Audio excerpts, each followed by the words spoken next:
5 दोस्तों का एक समूह रिया, अमित, पूजा, राज और निशा एक दूर गांव में एक पुराने हवेली में सप्ताहांत बिताने का फैसला करता है।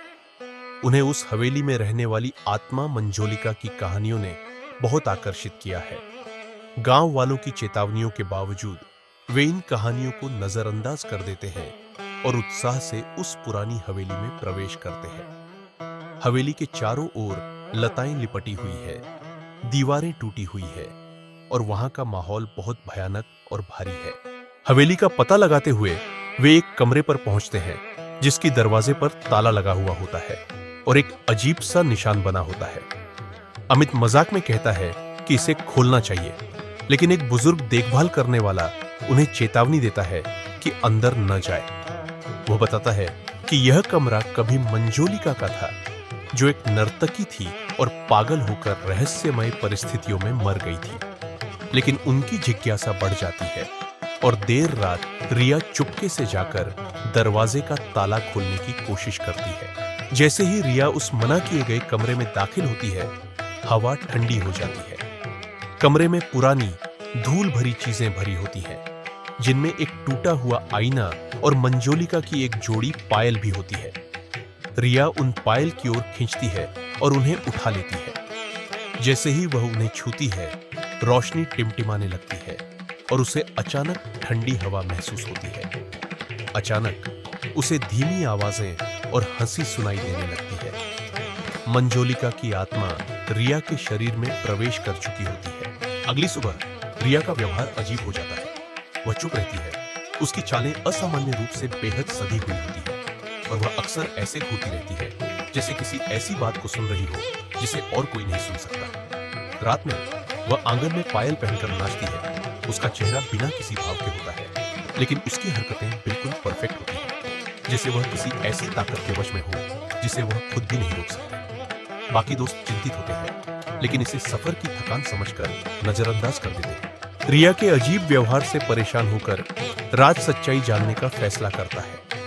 वह गांव के बुजुर्ग से मिलता है, जो उसे मंजोलिका की दुखभरी कहानी बताता है। मंजोलिका एक राज दरबार की बहुत ही प्रतिभाशाली नर्तकी थी, लेकिन उसे उसके प्रेमी एक राजकुमार ने धोखा दिया, जो उसे छोड़कर किसी और से शादी कर गया। टूटे दिल के साथ मंजोलिका पागल हो गई और हवेली को शाप देकर अपनी जान ले ली। उसकी आत्मा तब से वहीं भटक रही है और जो भी उसकी पायल को छेड़ता है, उससे बदला लेने के लिए तैयार रहती है। जैसे जैसे दिन बीतते हैं, रिया पर मंजोलिका की आत्मा का असर बढ़ता जाता है। वह मंजोलिका की आवाज में बोलने लगती है, खुद को उसी का नाम बताती है और बहुत गुस्से वाली हो जाती है। वह बाकी दोस्तों को दोष देती है, जैसे कि राजकुमार ने उसे धोखा दिया था। हवेली का माहौल और डरावना हो जाता है। चीजें खुद ब खुद हिलने लगती हैं, दरवाजे जोर से बंद होते हैं और मंजोलिका की डरावनी झलकियां दोस्तों को डराने लगती है। समूह को समझ में आता है कि उन्हें रिया से मंजोलिका की आत्मा को निकालने के लिए एक अनुष्ठान करना होगा। गांव के बुजुर्ग की मदद से वे हवेली के आंगन में आखिरी मुकाबले की तैयारी करते हैं। जैसे ही वे अनुष्ठान शुरू करते हैं, मंजोलिका की आत्मा रिया के माध्यम से उनका विरोध करती है। तेज हवाएं चलने लगती है और भूतिया आकृतियां उन्हें रोकने की कोशिश करती है। चरम क्षण में रिया कुछ समय के लिए मंजोलिका के नियंत्रण से बाहर आ जाती है और दोस्तों से गुहार लगाती है कि उसे बचा ले। रिया को बचाने के लिए उन्हें मंजोलिका की पायल को नष्ट करना होता है। राज पायल को आग में फेंकता है, लेकिन मंजोलिका की आत्मा उन्हें रोकने के लिए हमला करती है।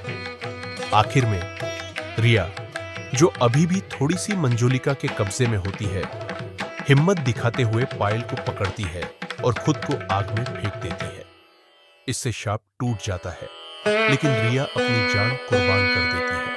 अगली सुबह हवेली में अजीब सी चुप्पी होती है। शाप खत्म हो गया है और मंजोलिका और रिया की आत्माएं शांति में है। दोस्त हवेली छोड़ते हैं, दिल टूटे हुए, लेकिन राहत महसूस करते हैं। जब वे वहां से जाते हैं, तो कैमरा अब खाली पड़ी हवेली पर टिक जाता है और एक क्षण के लिए दूर से पायल की धीमी